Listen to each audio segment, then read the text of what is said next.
from Royal Holloway. We really enjoyed listening to you this morning. Learned some things, but had a bunch of kind of questions and concerns. Insofar as our brief was what we learned, well, we thought it might be more helpful to kind of turn that around and think about questions that we might like to know more about that might be helpful for you to clarify. And so that's what we're going to do. We had some overall questions about, like, what are the goals of fire management in Kenya?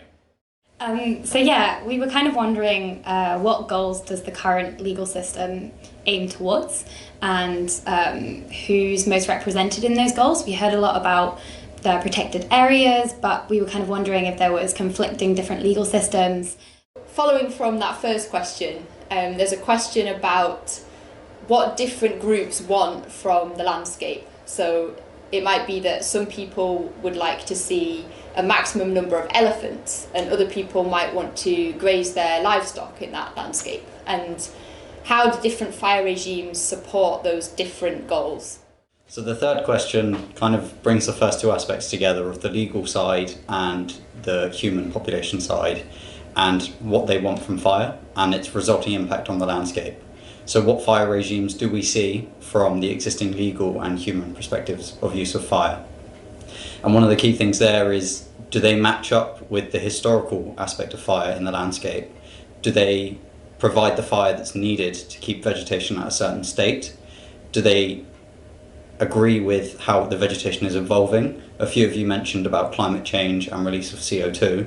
So are those changes going to be something that need to be brought in to fire regimes, fire management in the future?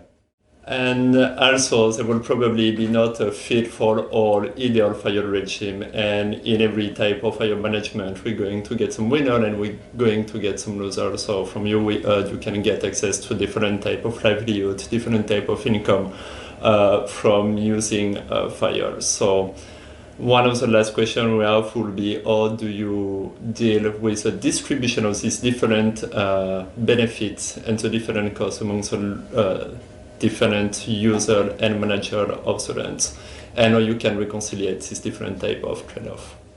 So we think that those questions all add up to a sort of overarching issue about what would a just fire management regime in Kenya look like. And that is, of course, a question for you people in Kenya to decide. But here in the UK, and as academic researchers, we really like to know, well, what things do you need to know that we could help you find out to help you get there? So good luck with your discussions tomorrow. We really look forward to hearing how it all goes. Good night.